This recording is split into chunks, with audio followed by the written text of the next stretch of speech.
Jake had always been the kind of guy who loved finding hidden treasures, not gold or diamonds, but weird old gadgets and forgotten pieces of technology. His apartment was filled with vintage radios, old computer parts, and strange devices that most people would throw away. Working as an engineer at a small tech company didn't pay much, but it gave him enough to feed his hobby of hunting for cool stuff online. Every weekend, Jake would grab his coffee and spend hours browsing auction sites. He loved the thrill of finding something unique that nobody else seemed to want. His friends thought he was crazy, but Jake had found some amazing deals over the years. An old military radio that worked perfectly, a prototype computer from the 1980s, even a weather balloon that he turned into a conversation piece in his living room. On this particular Saturday morning in March, rain was hitting his window hard. Jake was feeling a bit down because his last few auction finds had been disappointing.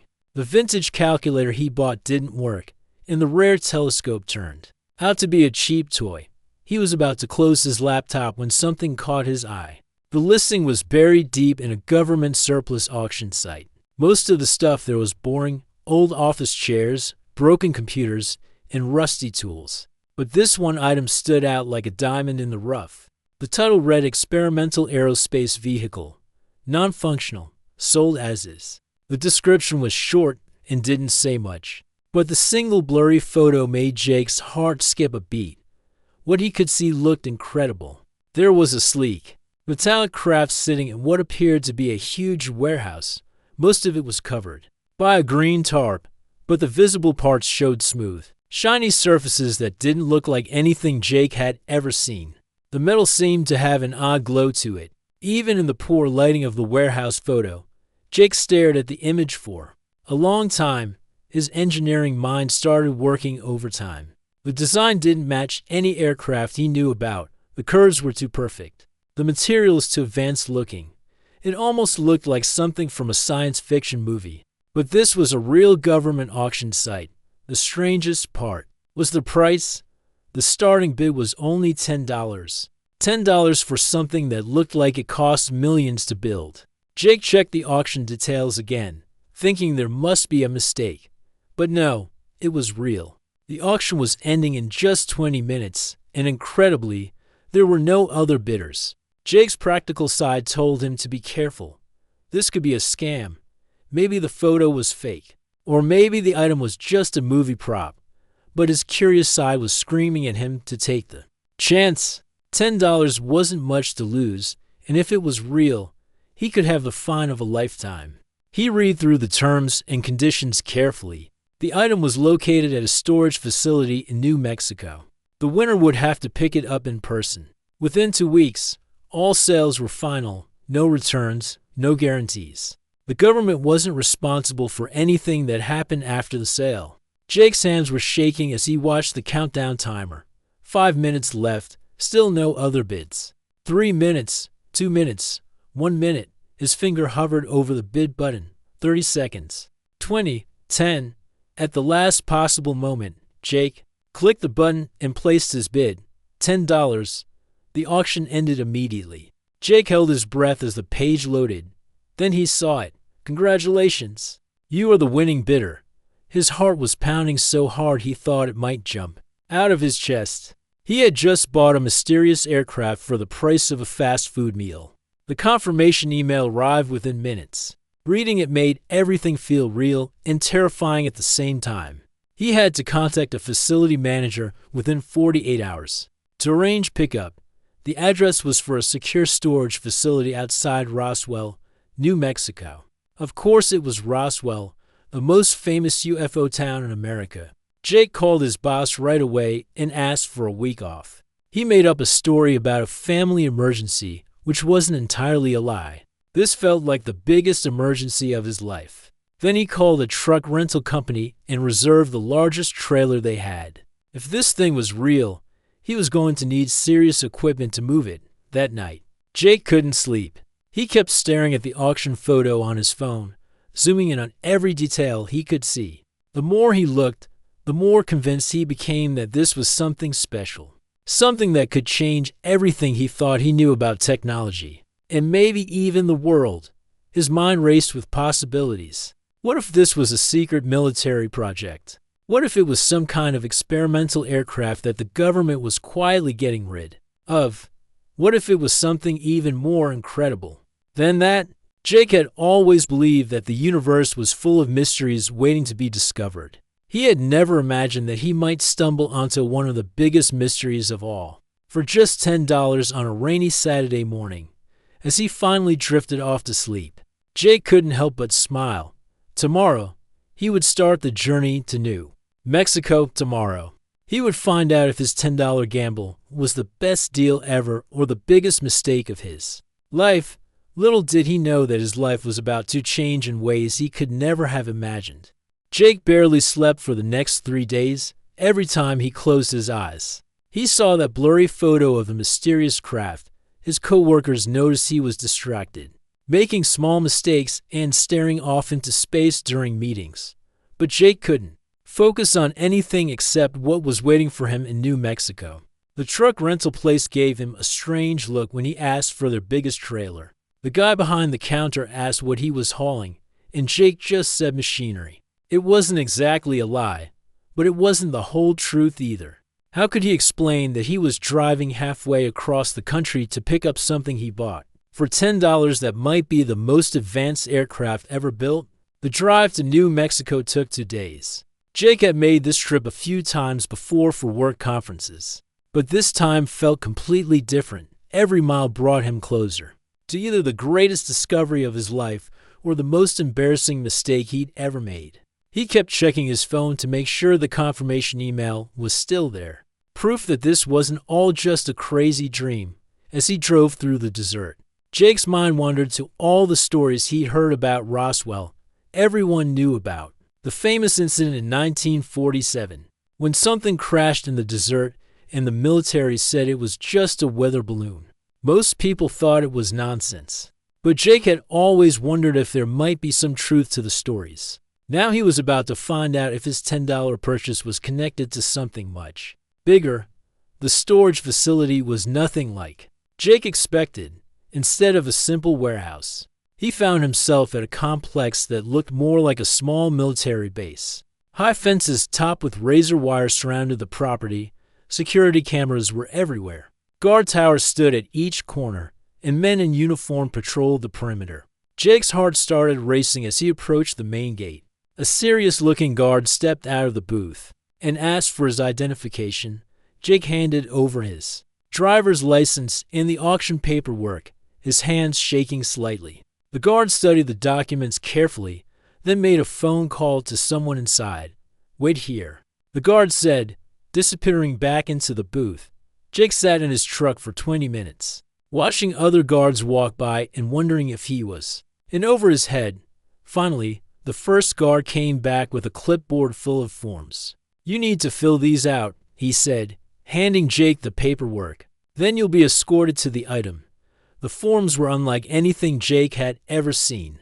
They asked questions about his background, his job, his family, and even his hobbies. There were sections about security clearances and agreements not to discuss anything he saw at the facility. Jake filled out everything as honestly as he could, though he couldn't help wondering why a simple auction pickup required so much paperwork. After another hour of waiting, a different guard appeared. This one was older, with gray hair and tired eyes. He introduced himself as Bill and told Jake to follow him in his truck. They drove through the facility for what felt like forever, passing dozens of identical warehouses and storage buildings. "First time here?" Bill asked as they walked toward Warehouse 7. "Yeah," Jake replied.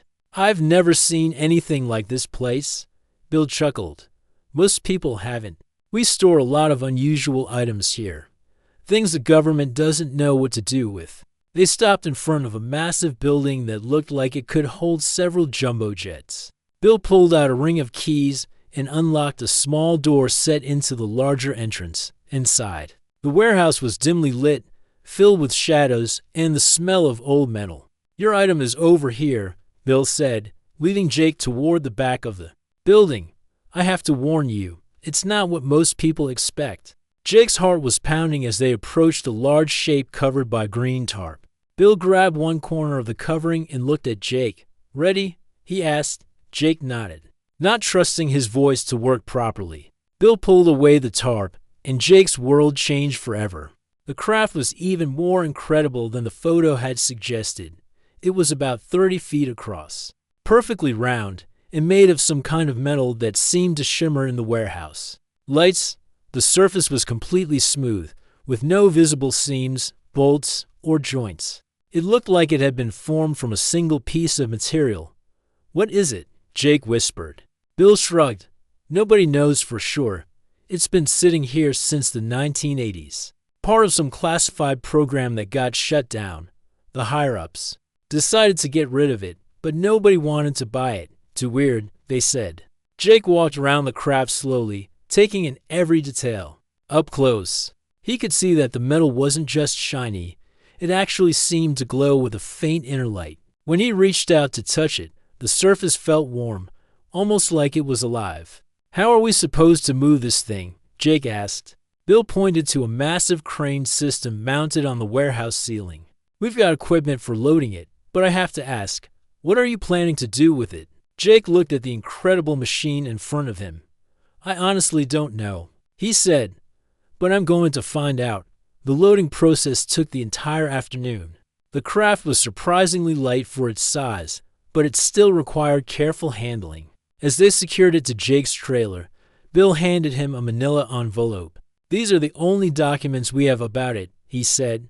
"Not much, but it's all yours now." As Jake drove away from the facility, he kept glancing in his mirrors at the shape under the tarp. He had no idea what he was going to do with it, but he knew his life would never be the same. Getting the craft into Jake's garage was like trying to fit a whale into a bathtub. He had to move his car, his workbench, and every single tool he owned just to make room. Even then, the strange aircraft filled almost every inch of space. Jake could barely squeeze around it to examine it properly. For the first week, Jake just stared at the thing. He walked around it countless times, looking for anything that might give him a clue about what it was or where it came from. The surface was unlike anything he'd ever seen. It wasn't just smooth, it was perfect. No scratches, no dents, no signs of wear at all. It looked like it had been made yesterday, even though the documents from the facility said it had been in storage since the 1980s. Jake tried everything he could think of to find a way inside. He pushed, pulled, and pressed on every inch of the surface. He looked for hidden buttons, secret panels, or any kind of opening. Nothing worked. The craft seemed to be sealed completely, like a giant metal egg with no way in or out. After 2 weeks of getting nowhere, Jake was starting to feel frustrated. He had spent his savings on gas money and trailer rental, taken time off work, and now he had a mysterious object in his garage that he couldn't even figure out how to open. His friends were starting to ask questions about why he was acting so strange, and Jake was running out of excuses. Then, on a Tuesday morning, something changed everything. Jake was having his usual breakfast of coffee and toast before work when he accidentally knocked over his mug. The hot coffee splashed across his hand and onto the floor, and some of it hit the side of the craft. Jake cursed and grabbed a towel to clean up the mess. But when he looked at where the coffee had hit the metal, his jaw dropped. The coffee wasn't running down the side like it should have. Instead, it was being absorbed into the metal itself. And where the liquid touched the surface, the solid metal was becoming see-through like glass. Jake's hands were shaking as he stared at the transparent section. Through it, he could see inside the craft for the first time. The interior was nothing like any aircraft he knew about. Instead of seats and controls, there were strange crystal-like structures that seemed to glow with their own light. Thin streams of energy flowed between them like liquid lightning. Over the next few days, Jake experimented carefully with different liquids. Water worked too, but not as well as coffee. Tea made the metal turn slightly blue. Orange juice created a golden transparency. It was like the craft was responding to different substances in different ways. Jake started keeping a notebook, writing down every detail he discovered. He tried playing music near the craft and found that certain frequencies made the metal vibrate. Gently, bright lights made some sections glow brighter. Even his cell phone seemed to affect it when he held it close to the surface. Patterns would appear and disappear like ripples on water. The breakthrough came when Jake decided to put his hand directly on the surface. The moment his palm touched the metal, the entire craft seemed to wake up. A soft humming filled the garage, and lights began flowing through the crystal structures inside. Jake could feel a strange tingling sensation, like a mild electric current, but it didn't hurt. Suddenly, a section of the craft that had been solid just moments before became transparent, revealing what was clearly a pilot's area.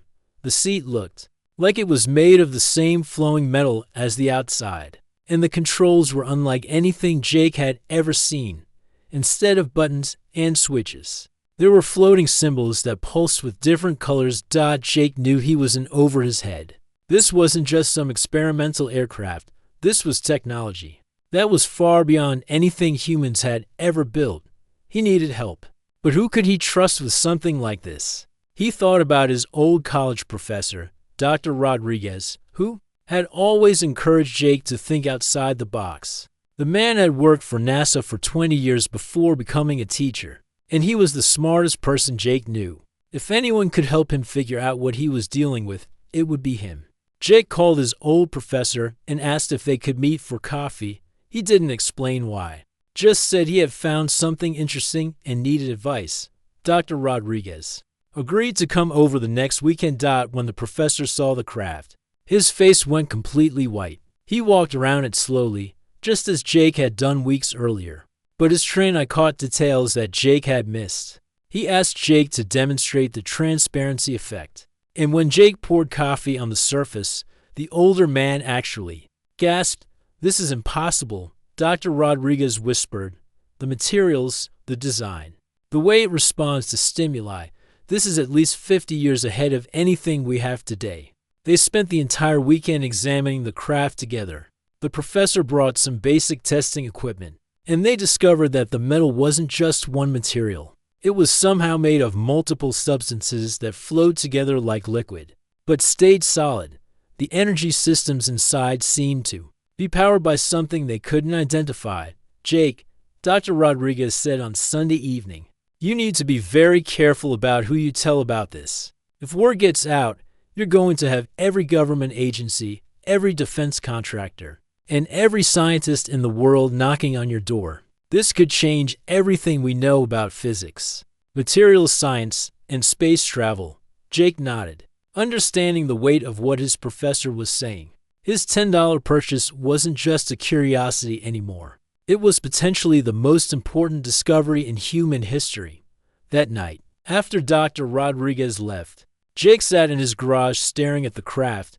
He had wanted to find hidden treasure, but he had never imagined finding something like this. The question now was, what was he going to do with it? 3 months after bringing the craft home, Jake's quiet life of discovery was about to be turned upside down. He had been careful about who he told, limiting his conversations to Dr. Rodriguez and a few trusted friends in the engineering community. But somehow, word was starting to get out. It started with phone calls from companies Jake had never heard of. People with smooth voices and expensive suits wanted to meet with him about his recent acquisition. They offered to buy the craft for amounts of money that made Jake's head spin. $100,000, $500,000.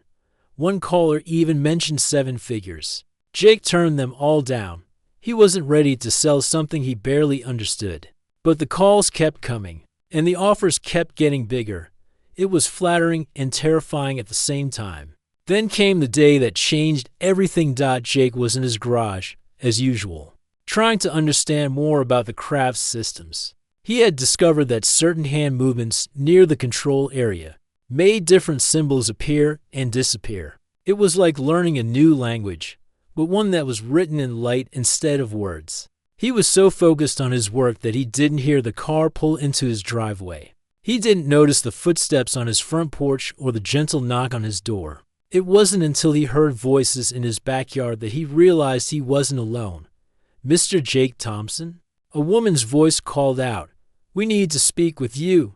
Jake's heart started racing. He hadn't given his address to any of the companies that had been calling him. He moved to the garage window and peered out carefully. 3 people in dark suits were standing in his backyard, and they definitely weren't door-to-door salespeople. The woman who had spoken was tall and professional-looking, with short brown hair and eyes that seemed to miss nothing. The 2 men with her looked like they could have been professional athletes or security guards. All 3 of them had the kind of confident posture that said they were used to getting what they wanted. "We know you're in there," the woman said, her voice carrying easily through the garage door. "We also know what you have in your garage. We're not here to cause trouble, but we do need to talk." Jake's mind raced. How did they know about the craft? Who were these people? And what did they want? He thought about not answering, but something in the woman's voice suggested that ignoring them wouldn't make them go away. Taking a deep breath, Jake opened the garage door. "I'm Jake," he said, trying to keep his voice steady. "Who are you?" The woman stepped forward and pulled out a badge. "Agent Torres, Department of Special Investigations. These are my colleagues, Agent Kim and Agent Brown. We're here about your recent purchase from the government surplus auction." Jake's stomach dropped. He had wondered when the government would come looking for the craft, but he had hoped it would never happen. "I bought it legally," he said. "I have all the paperwork." Agent Torres smiled, but it wasn't a friendly expression. "We know you did. That's not the problem. The problem is that you bought something that wasn't supposed to be sold. Someone made a very big mistake, and now we need to fix it." "What do you mean?" Jake asked, though he had a feeling he didn't want to know the answer. "The item you purchased," Agent Torres said, "was classified at the highest levels of government security. It was never supposed to be in that auction. When we discovered the error, we tried to contact the buyer, but by then you had already picked it up." Jake felt like the ground was shifting under his feet. "So what happens now?" "Now we need to discuss your options," Agent Torres said. "May we come in?" Jake looked at the 3 agents, then at the craft behind him. He didn't really have a choice. "Okay," he said, stepping aside. The agents entered the garage, and Jake watched their faces as they saw the craft for the first time. Agent Kim whistled softly. Agent Brown pulled out a phone and started taking pictures, but Agent Torres just stared at it, with an expression Jake couldn't read. "Have you been able to access the interior?" she asked. Jake hesitated. He had discovered so much about the craft, but admitting that might get him in more trouble. "I've been trying to figure out how it works," he said carefully. Agent Torres walked around the craft slowly, just as Jake and Dr. Rodriguez had done. "And what have you discovered?" Jake made a decision. If these people already knew about the craft, lying to them probably wouldn't help. "It responds to different stimuli," he said.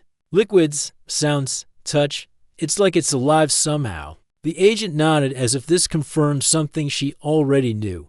"Mr. Thompson, what I'm about to tell you is classified information. The craft you bought isn't just experimental technology. It's not human technology at all." Jake felt like all the air had been sucked out of the room. "What do you mean?" "This vehicle," Agent Torres said, "was recovered from a crash site in 1987. We've been studying it ever since, trying to understand how it works and where it came from. The auction was a bureaucratic error that should never have happened." Jake stared at the craft with new eyes. Everything he had discovered suddenly made sense. The advanced materials, the energy systems, the way it responded to human contact. It was all technology from somewhere else. "You're saying this is from another planet?" he asked. Agent Torres nodded. "That's exactly what I'm saying.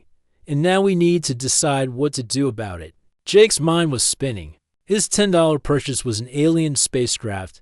He owned a vehicle that came from another world. The implications were staggering. "What are my options?" he asked. Agent Torres looked at him seriously. "That depends on you, Mr. Thompson. Are you willing to work with us?" The question hung in the air like a challenge. Jake realized that his answer would determine not just his future, but possibly the future of human understanding about life beyond Earth. The next few weeks were the strangest of Jake's life. Agent Torres and her team didn't take the craft away, but they didn't leave him alone either. Instead, they made him an offer that seemed too incredible to be real. "We've been monitoring your progress with the vehicle," Agent Torres explained during one of their daily meetings. Your approach has been more successful than anything our scientists have achieved. In over 30 years, Jake found that hard to believe. I'm just an engineer. You guys must have access to the best researchers in the world. We do, Agent Torres said, but they've been approaching this from a purely scientific perspective. You've been treating it like a puzzle to be solved, not a problem to be conquered. There's a difference. It turned out that the government had been part of a secret international program for decades. They had been in contact with the beings who had built the craft, the ones Agent Torres called the visitors. The relationship was complicated, involving careful negotiations and gradual sharing of information. The visitors have been observing human development for a long time, Agent Torres explained. They don't want to interfere directly, but they do want to help us prepare for eventual contact with other civilizations. The craft you bought was placed in that auction deliberately. Jake's head was spinning.